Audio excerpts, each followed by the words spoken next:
Sveiki, su jumis Tomas Kravets, o šis video skirtinai vyrams, tad be ilgų įžangų einu tiesiai prie reikalo. Ar jau įsigijai mano pirmąją knygą? Jei ne, tai ko lauki? Visa informacija, kur įsigyti knygą, yra apraše ir komentare.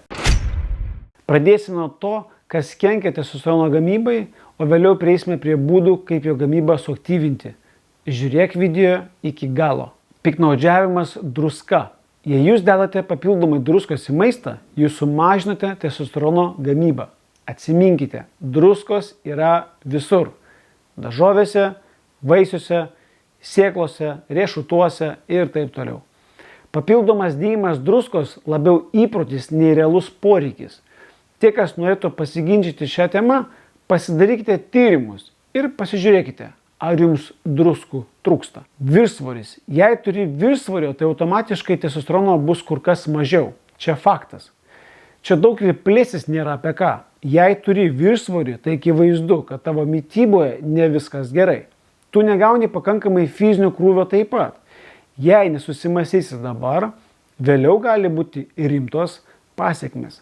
Juk žinai apie ką aš, ar ne? Vaikščiojimai pas gydytojus, tyrimai, vaistai, pakartotiniai vaikščiojimai, darytis tyrimus, vėl pas gydytus išklausyti jų diagnozių, vaistai ir taip toliau. Juk tu nenori to, ar ne?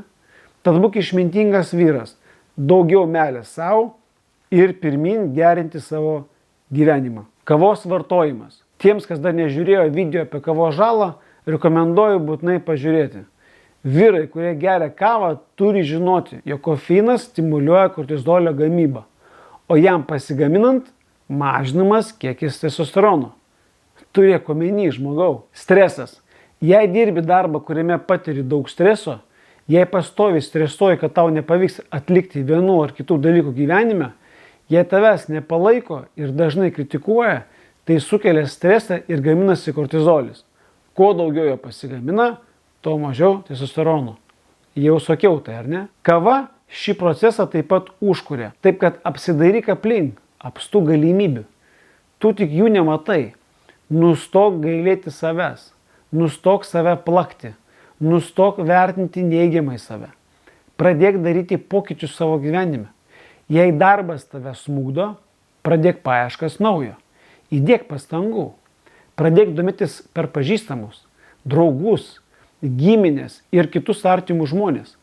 Jei aplinka toksiška, keisk aplinką. Jei matai, kad aplinkoje žmonės, kurie tavęs nepalaiko, kritikuoja, nesuteikia naujų idėjų ar motyvacijos, keisk. Gyvenimas per trumpas laukti. Viskas čia aplink tave.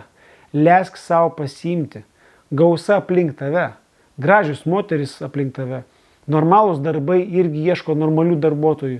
Tu dar jaunas, pasiimk savo. Alkoholis. Na, čia manau, kaip ir daugumai žinoma, kokią žalą daro bendrai organizmui alkoholio vartojimas.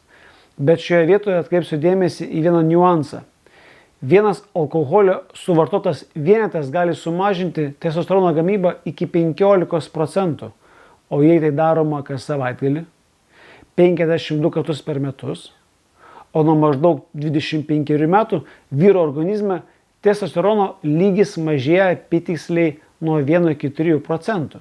Tai, manau, verta susimąstyti, ar verta vakare atsidaryti skardinę alaus prie televizoriaus, apsikabinę savo gražią, mylimą, nuostabią žmoną. Mėsa. Dauguma žmonių valgo jautieną, kiaulieną, avieną ar kokią nors kitą raudoną mėsą. Atsimink visiems laikams, gyvuliams leidžiami hormonai. Jie pagrinde kaupiasi riebaluose. Kai tu kepi ar verdi mėsą, gauni hormonų ir tu. Tiesa, labai mažai, bet gauni. Manai, jie nepadaro visiškai jokios žalos tavo organizmui? Šiuo atveju testosteronui? Hormonai esantis mėsos riebaluose tiesiogiai įtakoja estrogeno lygį organizme. Kuo daugiau estrogeno, tuo mažiau testosterono. Apie mėsą galėčiau prasiplėsti labai daug, bet video bus per ilgas. Tad patariu tau pirkti tik tokią mėsą, kurioje nėra hormonų. Jei pažįsti tokį augintoją, puiku. Nebijok permokėti už mėsą kelis kartus daugiau, nei už tą, kuri parduotuvėje. O jei dar labiau rūpinės savo sveikatos būklę ir nori būti sveikas ir gyvybingas ilgus metus, sumažink mėsos vartojimą bent 30%, bent 6 mėnesius. Ir tuos 30% kompensuok augalinės kilmės riebalais ir baltymais. Na, tarkim, avinžirniais, pupelėmis, lęšiais, žirniais ir kitais ankštiniais. Kas liečia riebalus, vartok riešutų sviestą, kramtyk riešutus, malk sėklas ir dėk į maisto produktus ar sultis. Nesikuklink įsipilti kokybiško aliejaus į maisto produktus. Nebijok valgyti riebiai. Esmė, kad tie riebalai nebūtų termiškai apdoroti. Ir žinoma, kad tai nebūtų majonezai, sviestai ar margarinai. Taip pat gali tuos 30% kompensuoti riebia žuvim.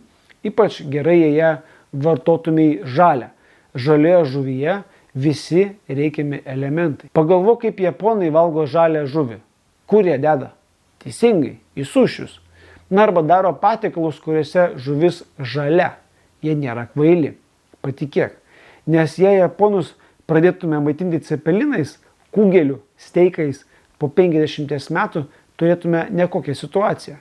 Jie tai žino. Beje, ilgiausiai gyveno šiuo metu japonai. Ne šiaip savo. Po tokios strategijos po 6 mėnesių pats įsitikinsi, kad tos mėsos net nesinori tiek vartoti, kiek vartojai iki tol. O savijauta bus tikrai geresnė. Krakmolas. Bet krakmolas termiškai apdorotas, o ne natūralioje formoje. Jei virsi, tarkim, morkas ar bulves, krakmolas virs kleisteriu. O jei valgysi, tarkim, žalias morkas, tuomet krakmolas tau jokios žalos nepridarys.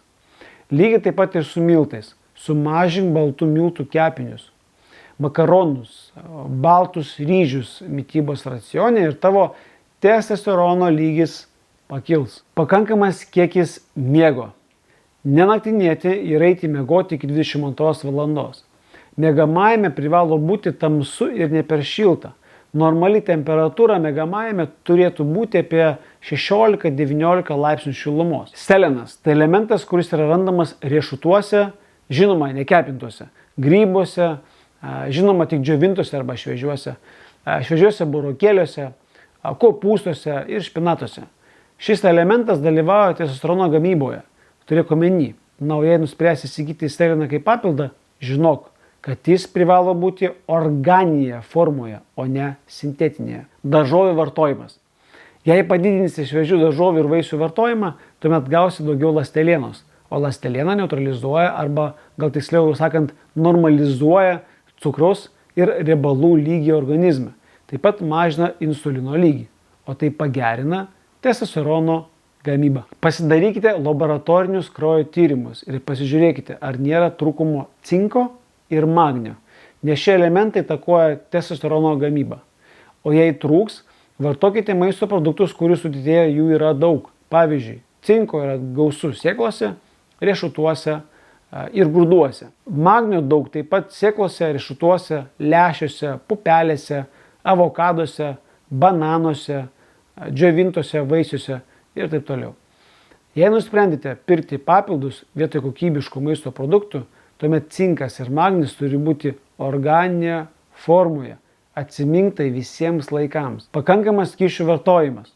Paprasta skaičiuoklė. Kūno masę dauginate iš 30 ir gaunate minimalų mililitrų kiekį, kurį privalote suvartoti per dieną.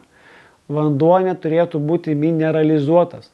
Apie druską jau kalbėjau šiame video, ar ne? Koks vanduo švariausias, galite pasižiūrėti šiame video. Viskas paprasta ir aišku. Nepasižiūrėsi, nesužinosi. Amino rūgštis pavadinimu argininas būtina mitybos racione. Ji dalyvauja testosterono gamyboje, o jos galima gausiai rasti praktiškai visose riešutuose. Taip pat sėklų daiguose.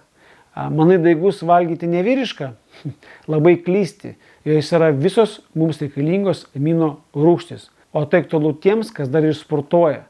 Pažiūrėk šį video ir pamatysi, kaip paprasta prisidaiginti sėklų, iš kurių gauni labai daug įvairiausių vitaminų, mineralų, amino rūgščių ir kitų elementų. Vitaminas E dalyvauja testosterono gamyboje, o vitamino E galima rasti augaliniuose aliejuose. Na, tarkim, kokybiški sėklų arba riešutų aliejai. Taip pat yra alyvuogių aliejai.